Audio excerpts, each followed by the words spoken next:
In this video, we're going to talk about the addition reactions in alkenes, specifically electrophilic addition reactions, but we'll talk about that later. Now, alkenes have to be named from 2 through to 10 carbons, okay, and you can see all of the naming down the right here. Now, as you know from a previous video, hopefully, that alkenes are unsaturated. They have carbon-carbon double bonds, and if it's in A levels, remember you can have multiple double bonds.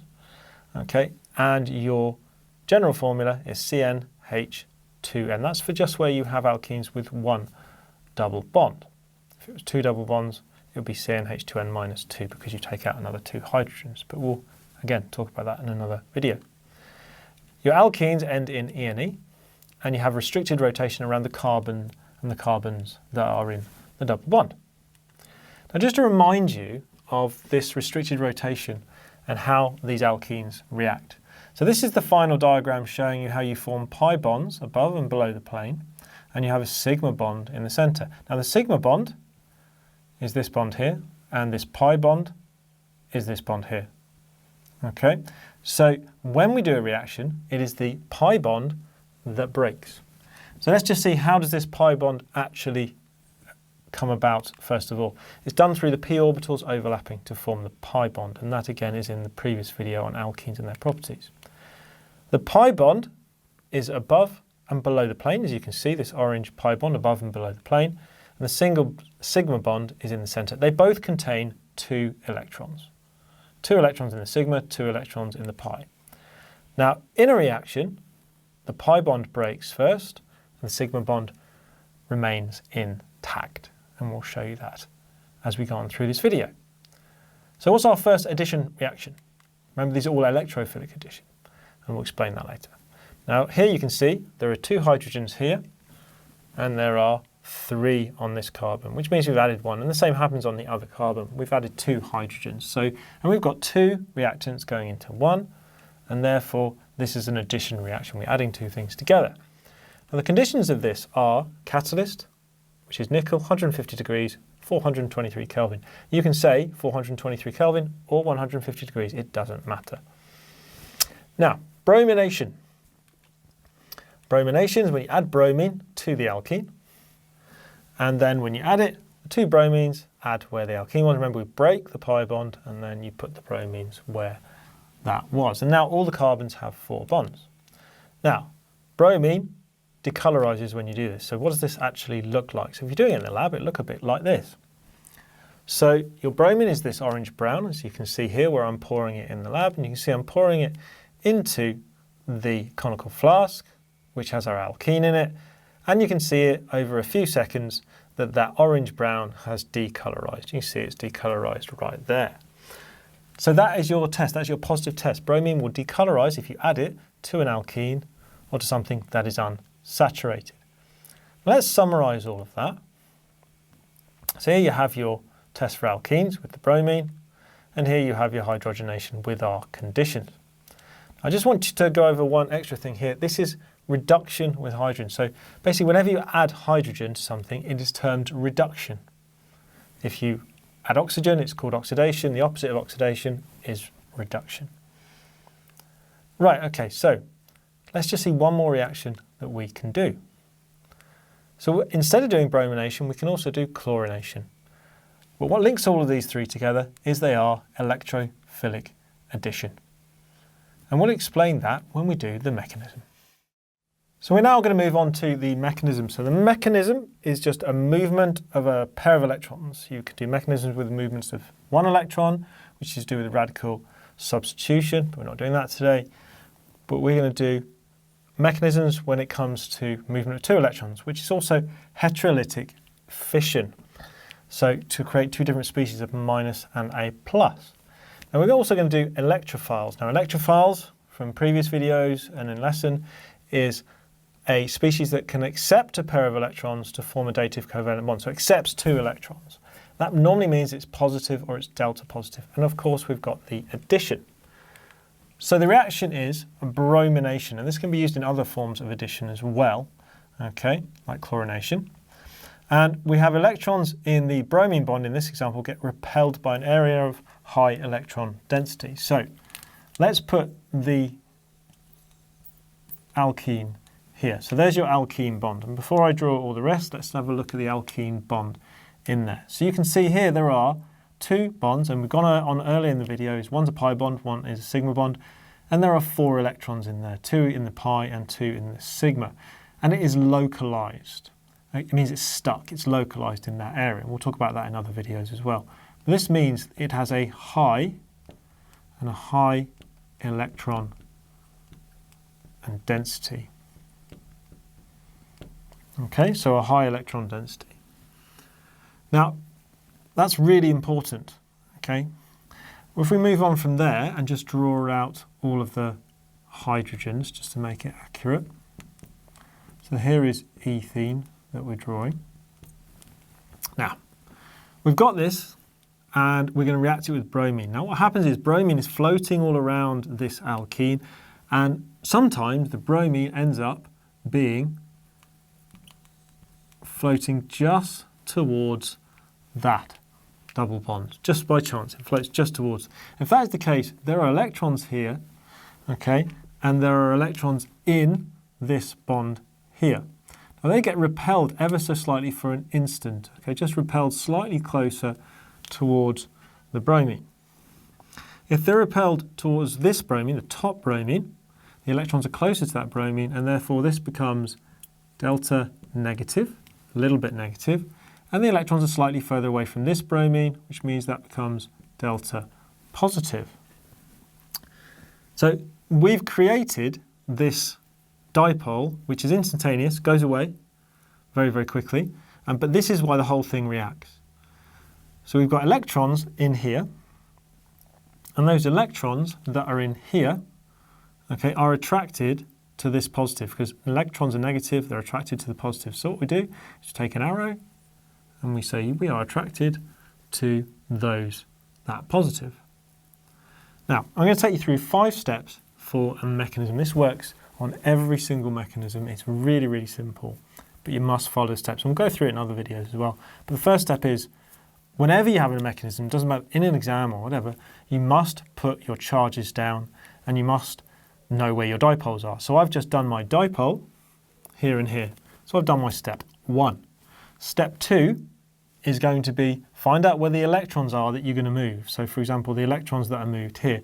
I knew that there are electrons in this double bond, lots of them. I knew the pi bond breaks, because a pi bond breaks every time an alkene reacts, and that's earlier in this video, but a pi bond breaks every single time. So my electrons are here, and they've gone out to my positive charge. That's my third step. Take your electrons to your positive charge, whether it be delta or whether it be a full positive charge. Fourth step, count how many bonds you've got to whatever you're bonding with. So what happens here, by moving the electrons toward the bromine, I'm forming a bond with the bromine. Now, if I'm forming a bond with the bromine, that means it's got 2 bonds instead of 1. Now 2 bonds is too many bonds to bromine. So the last step in doing a mechanism is, if there's too many bonds, break one, and do that by breaking the bond and putting the electrons onto an electronegative element, usually. Now the electronegative element here is the delta minus. So what I can actually do is just say these electrons can go out, okay, and they can go on to that. And if you draw this many, many times, you'll do it very, very easily, okay, but the best thing is to understand it, not just draw it. And that's because in the second year of sixth form, you'll be asked to identify mechanisms that you don't understand and haven't seen before. So understanding it is much, much better.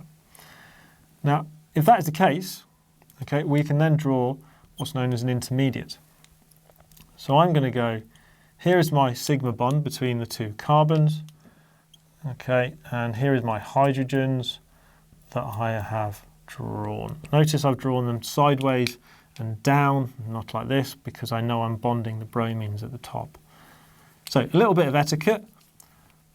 The direction of the arrow, where it comes from, is the carbon you're going to bond it with. So this arrow came from this carbon, okay, so I'm going to put the bromine on that carbon, right?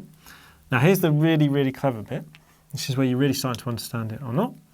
Okay, there's a pair of electrons right here, and that's the pair of electrons that forms the bond with the bromine. Now one of those electrons, because it's a covalent bond, is from that carbon, and one is from this carbon.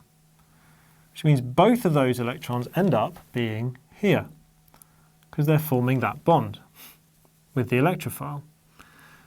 That means essentially that carbon has lost an electron. Let's imagine that's the dot. It's lost that electron, which is why it has a plus. Now this, what we're doing here, okay, is called a carbo and carbocation. My students like to wind me up by saying carbocation, carbocation. Okay, now if you look here, carbocation, this cation is a positive ion here and it's made of carbon, so carbocation. All right, this is your intermediate. Now, as well as that, we have our bromine up here, which has had a pair of electrons put on it. So let's take the bromine here and put the pair of electrons on it. So it's got a pair of electrons given to it, okay, by this arrow here. Well, that means it has one more electron than it needs because one of those electrons from this bromine, so it's gained an electron, which means you have a minus charge.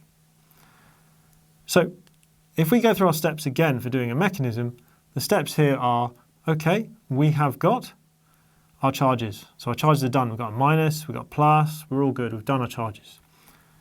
Next step is to take our electrons, well, we know where our electrons are here, right? We've got those electrons here, we've got a negative charge here. That's where our electrons are. Okay, and then we take the negative to the positive. So I'm going to take the negative or the lone pair, it doesn't matter which one, you can go from the lone pair or the negative. I'm going to go from the negative this time. Really important, every time you do one of these arrows, the arrow goes towards the atom you're going to bond with. So it's with this, towards this carbon. Here, it's going towards the bromine. Here, it's going towards the bromine. So wherever those electrons are going, you have to point towards it. Don't point towards the positive. General thing that goes wrong with students is they go to the positive, not to the atom. Okay. Now, if that is the case, okay, and we go here, and we redraw, all right, and if you redraw this, there we go, and there's your BR, and there is your BR. Okay, so we've drawn our whole thing here. Now, just to go over this in writing, okay, your pi bond breaks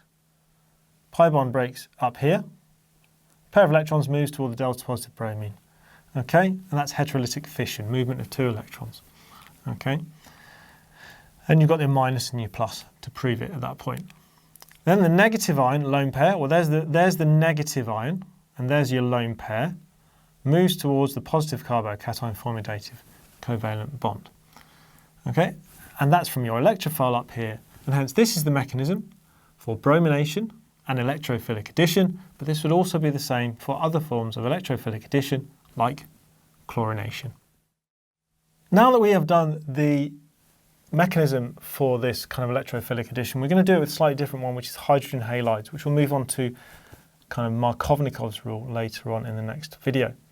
So you have ethene this time, and this time you're going to do HBr. It can be HCl, doesn't really matter, HI even, it doesn't really matter, the halogen can change. If that's the case, the H will go on one of the carbons and the Br will go on the other. And you'll see how that's selected with Markovnikov's rule later on. So if we move that down, this is your opportunity to see if you can write the mechanism without me doing it. So stop the video, try and do this mechanism, okay? But if you're not, I'm now going to show you the answer. Okay, so we've got the alkene. So we've got the alkene, we go there, there's our alkene. You'll see in this version it's a lot quicker because I'm not writing everything around it. And then you go, right, okay, this time we've got HBr. So HBr, the H is going to be here and the Br is going to be here. Well, you may ask why that is. This is a permanent dipole. The other one was an instantaneous dipole. You can see there's a difference in electronegativity here. Bromine is more electronegative than hydrogen. So therefore, that's going to be delta plus, that's going to be delta minus. So I put my plus end towards here. If that's the case, then I high electron density out towards my electrophile. Okay, then too many bonds to the H. Then goes out like that. So we've done our first step. Then we move and we go to our second step. As we go to our second step, let's draw our carbocation. And here is our carbocation. Okay, where's the arrow coming from? It's coming from that carbon, so the H is going to go on this carbon. Okay, now if that is the case, our positive charge is going to go on this one, and there's our carbocation, and then we have our bromine that is up here, and we have our pair of electrons from there, if we want our pair of electrons in there, which I'm going to put in. Electrons go to the positive charge, and I say to the positive charge, but it goes to the actual atom that the positive charge is on. Okay, and there is your arrow, which then goes to our final one. Okay, so there goes to our final one, and then we've got, okay, so there we have it, and our bromine with our H's. So what we have got is a mechanism done much, much quicker. You see, bang, bang. Then it comes down from the bromine, the lone pair, or the negative charge, doesn't really matter. And then you have your product over there. Our last reaction of alkenes is hydration. So hydration is when you add steam. Now steam is water that is gaseous, as you can see here. Okay, and we add it to an alkene to make an alcohol. Now, when you hydrate alkenes to make an alcohol, you use concentrated H3PO4 and, as we said, steam there. You can also put concentrated H2SO4. But this hydration reaction is tended to use in synthesis and things like that, so it's one you need to remember.